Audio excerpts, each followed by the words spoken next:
પપ્પા, હું મેથ્સમાં ઘણા ઓછા માર્ક્સ લાવ્યો અને આપે મને બધાની સામે વળી દીધું અને કહ્યું કે જો ગૌરાંગને જો એ કેટલા માર્ક્સ લઈને આવ્યો છે. મેથ્સમાં તો 100માંથી 100 લઈને આવ્યો છે. જ્યાં શીખ એની પાસેથી કે સારા માર્ક્સ કેવી રીતે લાવવા. પપ્પા, ત્યારે બધાની વચ્ચે જેમ તમે મને વઢ્યા એમ જો હું આપને વળત તો, અને જેમ તમે મને કહ્યું કે જા તું ગૌરાંગની પાસે અને શીખીને આવ કે મેથ્સમાં 100માંથી 100 કેવી રીતે લાવવા, ખૂબ જ સારા માર્ક્સ કેવી રીતે લાવવા. હું જઉં છું ગૌરાંગની પાસેથી શીખીને આવું છું. પણ જો પપ્પા હું આપને કહું કે આપ પણ જાઓ ગૌરાંગના પપ્પા પાસે અને શીખીને આવો કે એના પપ્પા જેટલા પૈસા કેવી રીતે કમાવા, એના ઘરના પાર્કિંગમાં 4 ગાડીઓ પડી છે, એવી 4 ગાડીઓ કેવી રીતે લાવવી, એવું તમે પણ એના પપ્પા પાસેથી શીખીને આવો, તો તમે કહેશો કે છોકરાઓ બગડી ગયા છે, સામું બોલે છે, આર્ગ્યુમેન્ટ કરે છે.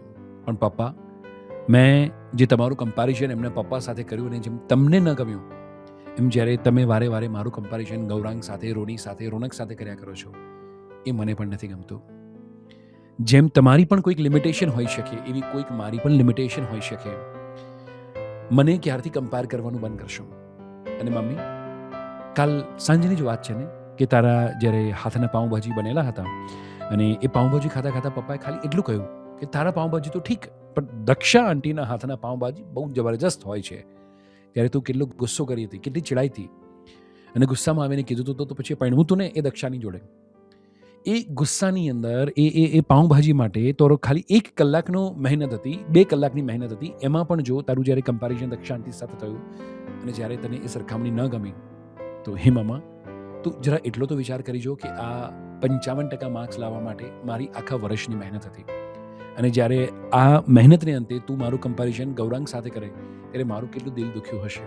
જેમ તે કીધું કે તો પરણવું તો ને દક્ષા સાથે, એમ જો કદાચ હું કહું તો મને શું કામ પેદા કરવો હતો ને એ ગૌરાંગને, તો માં તને પણ ખોટું લાગશે. અને બસ આજથી મારે તમને એટલું જ કહેવું છે કે મમ્મી અને પપ્પા, મારું કમ્પેરિઝન ક્યારથી બંધ કરશો. તો દોસ્તો, વાલી તરીકે આપણા બાળકોનું કમ્પેરિઝન કરવું એ તદ્દન ખોટી વસ્તુ છે.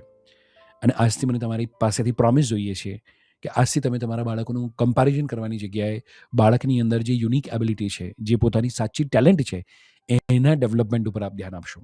અને જો આપ મને પ્રોમિસ કરો છો અને કોમેન્ટમાં લખો છો, તો એના રિપ્લાયમાં હું આપને મારા ફ્રી પેરેન્ટિંગ વેબિનારની લિંક આપને ડીએમમાં મોકલી આપીશ. તો જલ્દીથી કોમેન્ટમાં પ્રોમિસ લખો અને આપનું ડીએમ પહેલાં જ ચેક કરો.